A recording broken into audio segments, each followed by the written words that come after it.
Okay, today I wanted to share my thoughts on Wurm Tribal. I really like worms as a tribe, but I'm not so sure that Baru is the right leader for Wurm Tribal. Instead, you should be running Atla Palani as the commander of a Wurm Tribal deck. Let me explain why.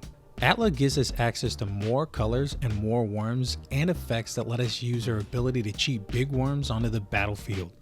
And some of the better worms are in green and red. Once we get a big board of beaters, we just attack for lethal. Now, how do we do this? Here are some key tricks to utilizing our ability to the fullest. Now, we can pay 2 to tap her to create a green egg creature token with Defender. And whenever an egg we control dies, we get to reveal off the top of our library until we reveal a creature card, aka one of our giant worms. That's how we're going to be cheating worms onto the battlefield using this effect.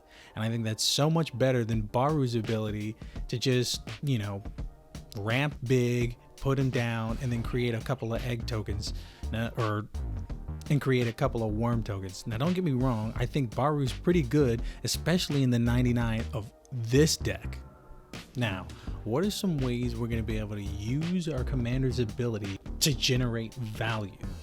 We could just let our opponents attack into us and block with our eggs and get a couple of creatures off the top of our library.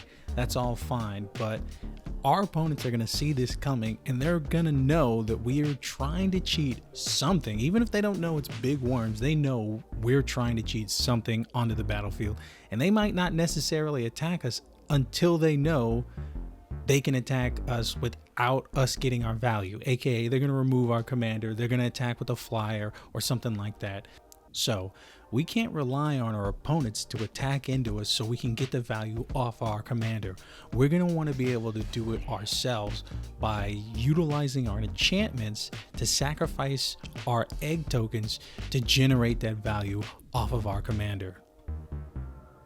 Aether Flash, Weaponize the Monsters, and Goblin Bombardment all let us pay mana to deal damage to our egg tokens and start that whole chain of value where we peel cards off the top of our library until we hit one of our big worms.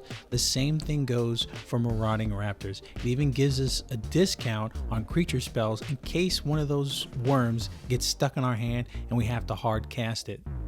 Fanatical Devotion basically reads, sack an egg, regenerate target creature, aka our commander. Same thing with Martyr's Cause, except for we have to choose the source that would deal damage. An Animal Boneyard lets us enchant a land that lets us sacrifice a creature and we gain life equal to the creature's toughness. And sometimes we can even sack a worm in case we're in a pickle and we need some extra life gain.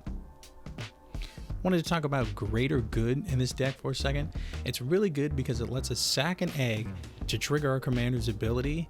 Also, later on in the game, if we get behind and we need to look for answers and we have a couple of worms on the field, we can sack one of those worms and draw cards equal to its power, which is pretty substantial because sometimes we can get a 7-7, a 4-4, a 10-10, even a 15-15. Imagine drawing 15 cards from sacking one worm and just dig through your deck 15 deep, try to find an answer to, somebody's board state or enchantment, or just look for an even bigger worm to cast. Up next, we got Kodama of the East Tree. This is a really powerful card in this deck. When we have this out with our commander and we use her ability to create an egg token, it's going to trigger Kodama's ability and let us put a worm from our hand onto the battlefield without paying its mana cost. And the same goes when we play our first land for the turn, we'll be able to put an additional land onto the battlefield. Idyllic Tutor and Open the Armory. These just let us go tutor up any enchantment out of our library straight into our hand. Great value. Thornbite Staff and Culling Dais. These two artifacts basically let us do what our enchantments do. Sack our eggs, generate value off our commander, and get big worms onto the battlefield. Conflagration at Dawn lets us set up the top of our library how we want it, so when we finally sack one of our eggs, we get the exact draw we want. Monster Manual is a 4-drop that costs 2 tap and lets us cheat our worms from our hand onto the battlefield. Path to Exile is one of the best removal spells in the game of Commander, and if you don't use this exact art, I will personally come to your house and tear up your favorite deck and throw it to the winds like my name was Weevil Underwood. Finally, let's talk about the elephant in the room. No, not that one. I mean, the price.